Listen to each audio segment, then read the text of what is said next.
Hello everyone, সবাই কেমন আছো? আশা করি সবাই খুব খুব ভালো আছো। আমার চ্যানেলে তোমাদের সবাইকে স্বাগত। আজকে আমি ছাদে চলে এসেছি একটা হেয়ার ব্যাগ বানাবো বলে। আর ছাদে গিয়ে যা পেয়েছি ওগুলো কালেক্ট করেছি। জবা পাতা, তারপর অ্যালোভেরা, তারপর গাঁদা পাতা, তারপর বিভিন্ন রকম ফুল, তারপর অ্যালোভেরাটাকে কেটে নিয়েছি। সাথে ছিল পেঁয়াজ আর মেথি আর কালো জিরে।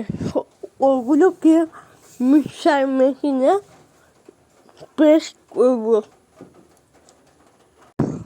তোমরা চাইলে আরও বিভিন্ন রকম আইটেম দিতে পারো। আমার পেস্ট করা শেষ, তাই আমি এই মিক্সারের জার থেকে পেস্ট করে নিচ্ছি। দেখতে পাচ্ছ এতগুলো হয়েছে।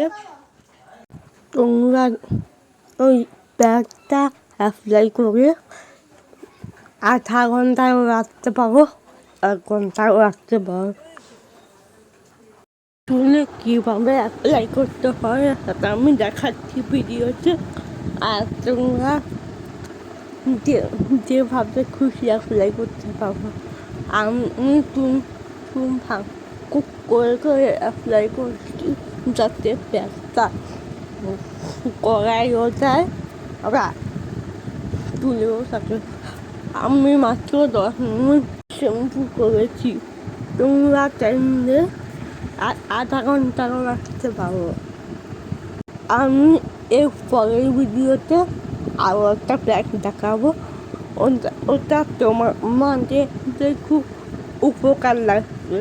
আমিও অ্যাপ্লাই করেছি, আমিও খুব উপকার পেয়েছি। তবে এই ব্যাগটা আমি ফোনে দেখে বানিয়েছি। একটা কথা হচ্ছে, তোমরা চাইলে পেঁয়াজের রস আর অ্যালোভেরা অ্যাপ্লাই করতে পারো। ওটা আমি পরের ভিডিওতে দেখাবো। অ্যাপ্লাই করে চুলটাকে বেঁধে রাখতে হবে। তারপর কিছুক্ষণ পর শ্যাম্পু করতে হবে। আর শ্যাম্পুটা ভালো করে করতে হবে, যাতে চুলে সবগুলো ভালো করে পরিষ্কার যাতে হয়। আর দেখো চুলগুলো কেমন হয়েছে। যা চুল যতটা সিল্কি থাকে, এমনি নর্মালি সিল্কি যাতে ওদের চুল সিল্কি দেখাবে।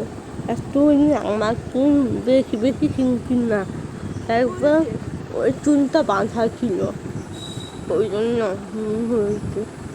আর দেখতে পাচ্ছ আমার চুলগুলো কেমন হয়েছে।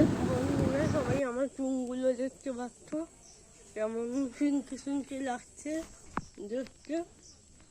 আর যদি তোমরা পেঁয়াজের রস মাখিয়ে 2 বার ইউজ করো, তাহলে চুল অনেক সিল্ক আর সিল্কি হবে। আমি আজকে একটা পেঁয়াজ ইউজ করেছি। তারপর আমি এর পরের ভিডিওতে দেখিয়ে দেবো কীভাবে পেঁয়াজের রস ইউজ করবে। আর সবাই ভালো থাকবেন, সুস্থ থাকবেন। আজকের ভিডিওটা এই পর্যন্ত। দেখা হবে পরের ভিডিওতে। আর ভিডিওটা ভালো লাগলে লাইক, কমেন্ট, শেয়ার করে দেবেন। টাটা, বাই বাই সবাইকে।